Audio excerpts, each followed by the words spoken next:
السردين محمر كيجي واعر، كيجي فخير، كيجي فنن بهاد الشرموله هادي. كيجي واحد المذاق، كيجي ناشف وزوين ما تشبعوش منه.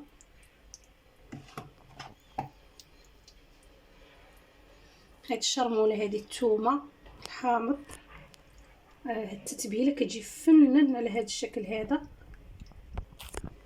صافي وكنمشي على هاد الشكل هذا كنعمرو كامل.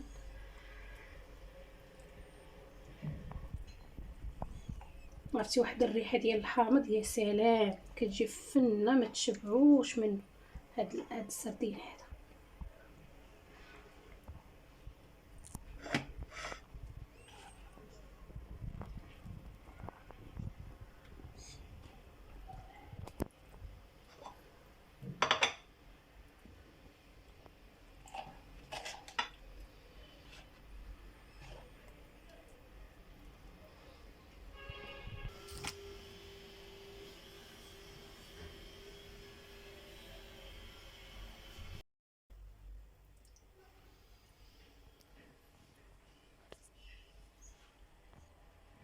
صافي كنبقى نديو نجيب فيها فيها الطحين، كيجي مقرمش وكيجي لذيذ وناشف، كيجي غير مزويناتو على هاد الشكل هذا.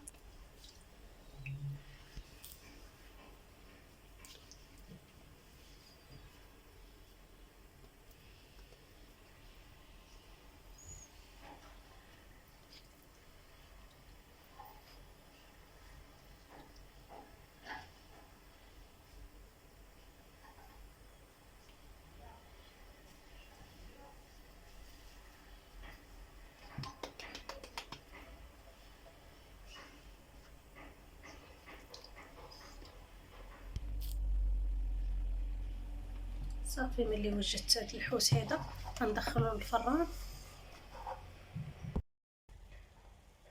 صافي كما كتشوفوا هذا هو الحوت اللي درت معكم في الفران. كيجي على هذا الشكل هذا.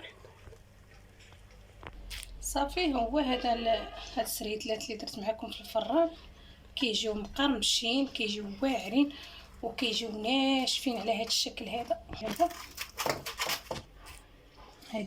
هذا هو السردين اللي درت معكم في الفران، كيجي مقرمش. سمعوا لي التقرميشه.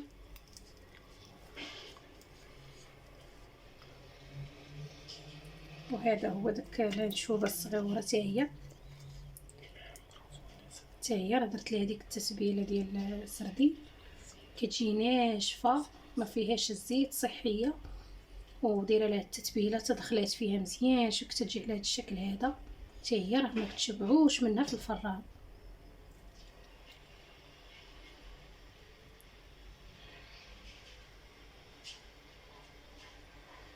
صافي ورافقتها مع هذه الفلفله هذه وميطيشه، هذيك مطيشه سوريز، فلفله دي ملونه حتى هي راه كتجي زوينه. دخلتها للفران